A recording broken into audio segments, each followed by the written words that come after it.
అరే నీ సెల్యూట్ ఎవడు కావాలరా? ఎవరా యాపే బయటకు లాగారా వాడిని? అరే ఏం చూస్తున్నారా? Show time. Blast blast building. ఒక్క ముక్క కూడా మిగిలకూడదు. చెప్పండి అందరూ లోపల. అబ్బాయి లోపల ఉంది. అరే hold on hold on hold on. Oh my God మేరీ బేటీ అందరే. ఓ మై గాడ్ నా కూతురు ఉందిరా లోపల. రే అనౌన్స్ కరో. Mister Shankar Narayan, hand over governor's daughter, otherwise will open fire. ఈ తప్పు చేసింది నువ్వేనని వాళ్ళ ముందు ఒప్పుకో. పద. నిన్ను ప్రేమించడం తప్ప నేనే తప్పు చేయలేదు. నువ్వే నా భర్త. ఆహా, అలానే దేవుని కల్లో కనిపించి చెప్పాడా? నీ మెళ్ళో ఉన్న ముత్యాల హారం చెప్తోంది.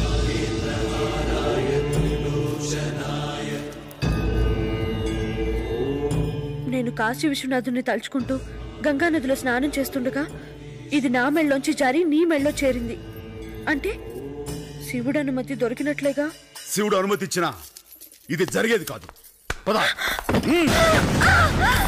అమ్మా పల్లవి ఏసేంట్రా వాడిని.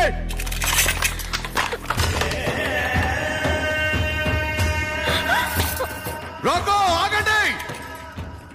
Stop stop.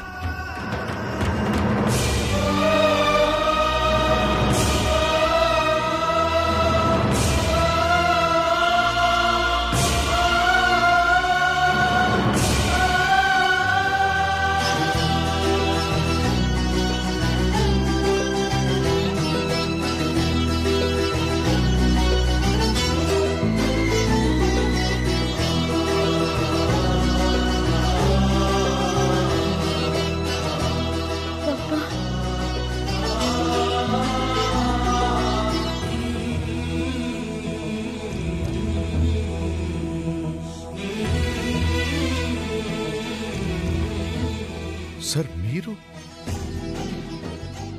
ఇదేంటి బావా పగోడికి దండం పెడతావు? ఈయన పగవాడు కాదురా. నీలాంటి వాడికి అందరి వాడు అర్థం కానివాడు. నా కూతురు కాశీలు కాదు, సాక్షాత్ కాశీ విశ్వనాథుని పాదాల దగ్గరుదని ఇప్పుడే తెలుసుకున్నారు. ఇది చేసింది మీరని తెలియక పొరపాటు చేశానయ్యా. మీ వాళ్ళ మీద మీ ఇంటి మీద దాడి చేయించాను, నన్ను క్షమించండి. అలా అనకండి. ఇదిగో మీరు నా కూతుర్ని నిజంగా కోరుకుంటే ఇప్పుడే ఇక్కడే నడు రోడ్డు మీద పెళ్లి చేయిస్తాను ప్లీజ్. అసలు తన్ని పెళ్లి చేసుకోవాలని నేను అనుకుంటే కదా. తానెవరో నాకు తెలియదు. ఒక అనాథనంటూ వచ్చి మా ఇంట్లో చేరింది. ఇంత జరిగాక ఇప్పుడు నేనంటే తనకి ఇష్టం ఉంటుంది.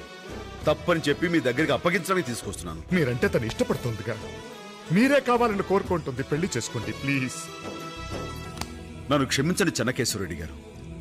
మా నందిని పెళ్లి కాకుండా నేను పెళ్లి చేసుకోలేను. నా బాధ్యతను మర్చిపోలేను.